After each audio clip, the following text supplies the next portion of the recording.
भारत के इतिहास में राजपूतों का गौरवपूर्ण स्थान रहा है। यहाँ के रणबांकुरे ने देश, जाति, धर्म तथा स्वाधीनता की रक्षा के लिए अपने प्राणों की बलिदान देने में कोई संकोच नहीं की। उनके त्याग पर संपूर्ण भारत को गर्व है। वीरों के इस भूमि में राजपूतों के छोटे बड़े अनेक राज्य रहे, जिन्होंने भारत के स्वाधीनता के लिए संघर्ष किया। एक एक करके भारत के सभी राजा मुगल साम्राज्य के आगे घुटने टेक चुके थे, लेकिन भारत का राजा एक ऐसा भी था जिसने मुगल सम्राट अकबर के नाक में दम कर रखा था।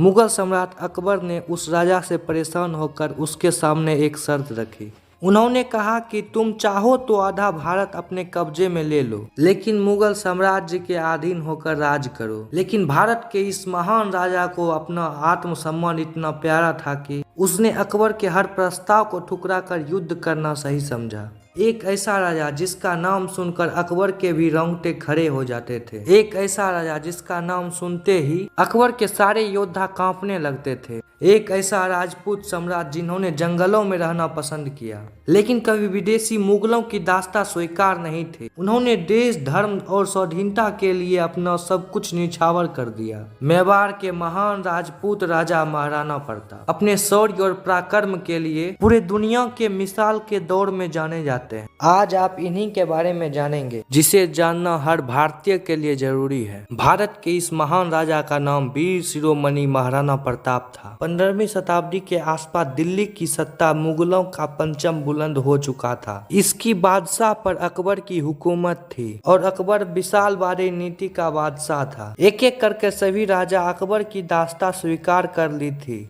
परंतु उस वक्त मेवाड़ के स्वाभिमान की चमक बिखरे हुए पूरे दुनिया के सामने खड़ा था। इस समय मेवाड़ पर राणा उदय सिंह का शासन हुआ करता था, जिसने अपने पूर्वजों की भांति किसी की अधीनता स्वीकार नहीं की। राणा उदय सिंह की मृत्यु होने के बाद 1573 को कुंभलगढ़ के राजगद्दी पर वीर शिरोमणि महाराणा प्रताप का विधिवत रूप से राज तिलक कर दिया गया। 28 फरवरी 1572 को महाराणा प्रताप ने मेवाड़ की राजगद्दी संभाली। इस समय मेवाड़ की कंडीशन काफी खराब थी। इसी के साथ महाराणा प्रताप ने अपने सैनिकों को संगठन करना शुरू किया।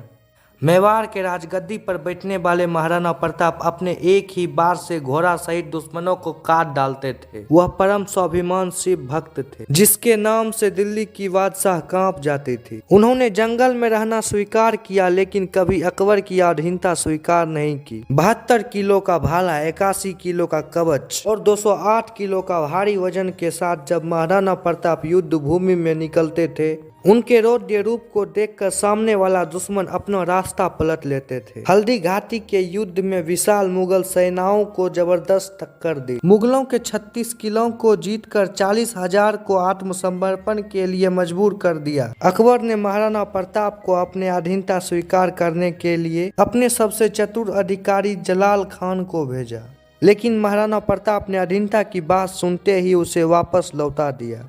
महाराणा प्रताप का घोड़ा चेतक बहुत चतुर था। 26 फीट का दरिया पार करने के बाद वीर गति को प्राप्त हो गया। 19 जनवरी 1597 को 56 वर्ष की आयु में महाराणा प्रताप का मृत्यु हुआ। वीर शिरोमणि महाराणा प्रताप की देशभक्ति और अमर स्वाभिमान ने हर भारतीय के मन में अनेक लिए अपार सम्मान जागृत किया।